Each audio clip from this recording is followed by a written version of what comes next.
Well, hello again, everyone, and welcome to the Bob and Ray Show with Bob Elliott and Ray Goulding.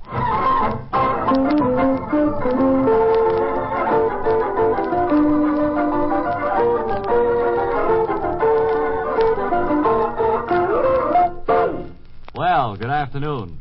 Yes, good afternoon, everyone. Today, in answer to many cards and letters that we've received voicing the same opinion, we're happy to make an important announcement. We're going to be sponsored. No, it's not that, Ray. Well, that's the most important announcement we could make, isn't it? You mean it's more important than the other one? Oh, that. Yeah. Well, no, if you mean the complete works. That's what I mean. Oh, sure. That's more important. Friends, because you've asked for it, because you've written and told us you must have it, we offer you today the complete works of Bob and Ray. Yes, the man said complete. Now, for the first time in radio history, you can get the original, unabridged, complete works of Bob and Ray printed on a full sheet of paper. Yes, now at last, on a single sheet of paper, the complete works of Bob and Ray, just as they appeared in their original form. Nothing has been omitted. Nothing has been left out. It's all there, every funny word, every funny line, every funny chapter. All complete on a single sheet.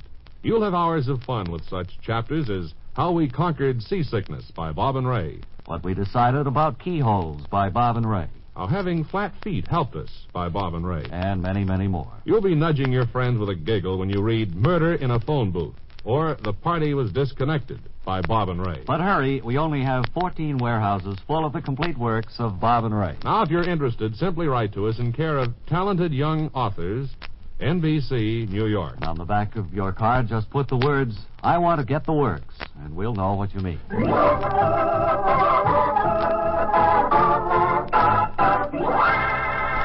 Well, good afternoon, Mary. Good afternoon, boys. It's certainly a pleasure to be back with you all today. I was up at the Polo Grounds. Oh, you got up to the game this afternoon, huh? Yes.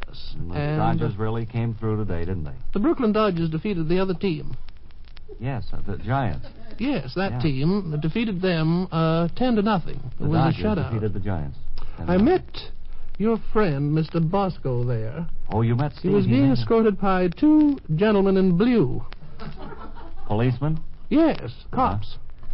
And, Definitely. And he was in some sort of trouble about getting in, and he didn't have the proper identification card and whatnot and so forth. Surely. Mm-hmm. Well, then he didn't cover the game. Did he say anything about calling us up later surely. today? And it started to rain at one portion there. I know it did. Yes. They held up the game. Surely. Mm-hmm. Well, what do you have especially interesting today? Anything? Well, yes, Bob, I have a whole sheet here today, and I don't know whether I should take up all this time on your precious program. Well, what does it concern? Well, it's about the fall bride and October weddings and one thing another. Well, it sounds as if it would be quite apropos. Yes, it would. I have a little talk I want to make because here we are into October, and that's what it's all about, you see. About 4 weeks ago, a lovely young lady came to see me, pretty as a picture, and wearing a little dark blue crepe de chine dress. Uh-huh.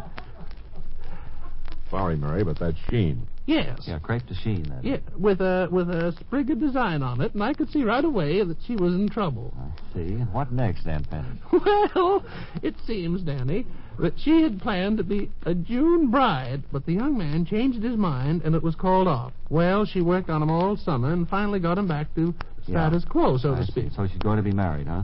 Yes, but you see, the wedding in the garden is out, and that's what's disappointing to her. Oh, she had a June bridal outfit, and now she can't use it because... She'd catch her death of cold out in the garden in that right. gown in October. Well, I suppose there are a lot of girls in the same situation, huh? What?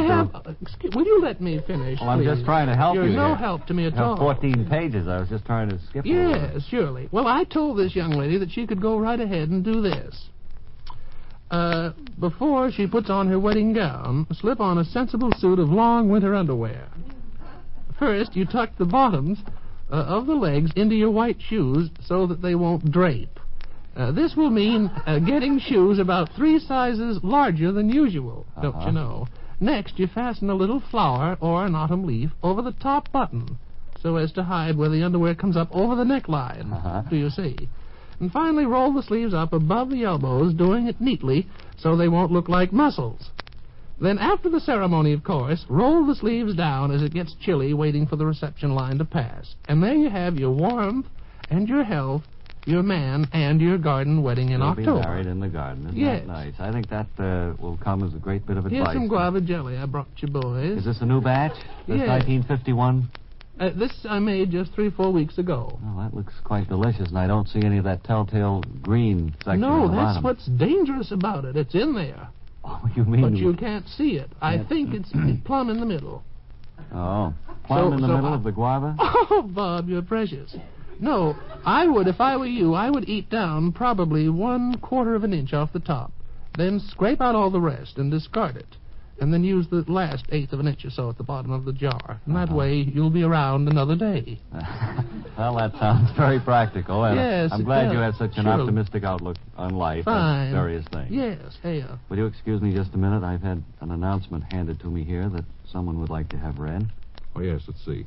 Will the mother who left a little boy in a blue sailor suit in the washing machine, in the laundry, in the basement, please come and take him out, as the color is running out of the suit and ruining the other tenant's laundry. Now, whoever that is, you know who it is, so take care of it right away, will you, please? Who do we have over here? We have Paul Taubman and his trio, which consists of Paul Taubman, Bill Bauer, and Joe Kahn. And they have undoubtedly some special arrangement for this They have an arrangement particular day. of a song called Shanghai that is really going great guns here on this show. And ever since we wrote it... Oh, dry up, Playboys.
Nicely done, and thanks again, fellows, for playing the Black Notes today as we've requested.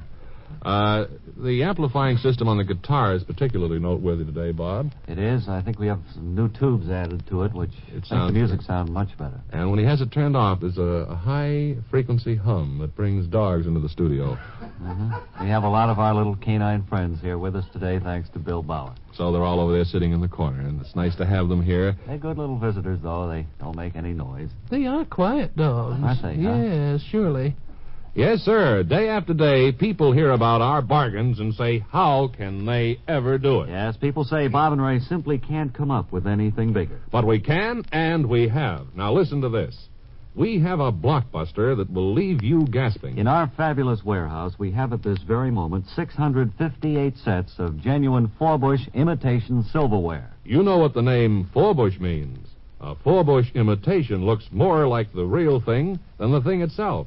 When you see the name Forbush imitation stamped on a piece of silverware, you know it's genuine imitation. And when you hear the low, low price on this silverware, you'll blanch in astonishment. There's just one thing we want to mention to you. The reason for this low, low price is that there was a slight fire at the Forbush factory last week. Now, it didn't damage the silverware. It just bent it. And some of the forks, for example, have 2 of the tines going this way and 2 going that way. But that's your good fortune. Mrs. Thurston Flatley of Kittery, Maine writes, I bought a dozen of your 2-way forks, and now I can pick up peas from my plate without using mashed potato. Then, of course, some of the knives form a perfect circle. But that's your good fortune, too. Mrs. Hoke Keswick of Compost, Alabama writes, I bought 6 of your circular knives, and now I, my husband, and our 4 children have lovely napkin rings, and we eat circles around our neighbors. Now, if some of the spoons and creamers and sugar bowls did get too near the fire... But that, again, is your good fortune. Mrs. Lambert Tittle of South Boston, Massachusetts, writes, "We are the only family in our neighborhood who owns a set of melted silverware." So get on the ball right away and just write to Arson, NBC, New York, and say... Send it to me while it's still hot.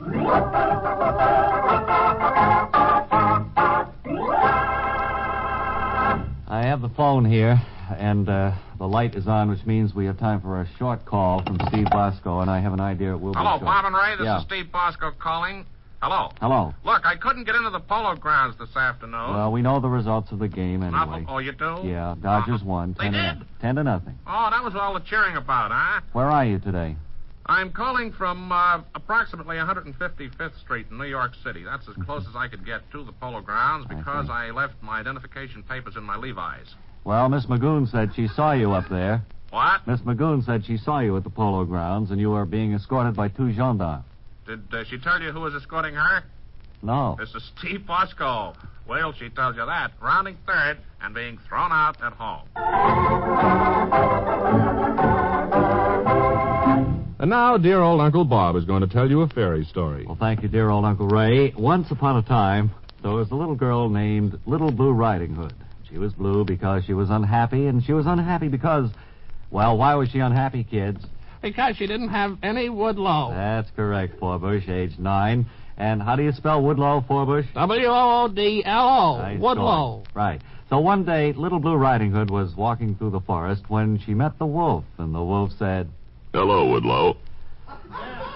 And Little Blue Riding Hood said, "My name isn't Woodlow," and the wolf said... I'm sorry.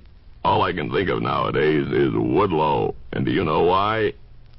Because Woodlow is the new miracle wonder product which all America is talking about. And Little Blue Riding Hood said, "Oh, Mr. Wolf, I heard all America talking about Woodlow yesterday, and you know what America said?" And the wolf said, No. No. What did America say? It said Woodlow should be in every American home. When an emergency arises, Woodlow will arise with it. Woodlow has no 20% luxury tax. Woodlow has no harsh abrasives. Woodlow does not shrink. Woodlow has no after effects. And the wolf said... But remember this. Woodlow is immunized. Yes, friends, Woodlow is immunized. And as a very dear friend of ours said yesterday, I got my ukulele here, and when I got my ukulele, I sing. When I sing the praise of Woodlow. Sweet as apple cider. Woodlow, I love you so. Oh, Woodlow, you make me glow so. Because you know I love you so, Woodlow.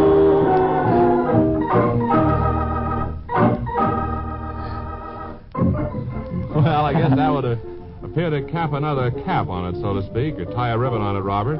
Yeah, that closes another 15-minute session here at Laughing House, as we like to call it.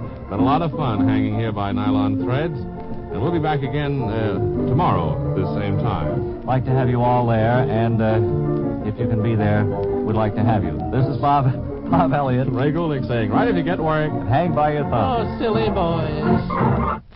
We're here every day, Monday through Friday, with Bob and Ray. So until next time, so long from Bob Elliott and Ray Goulding.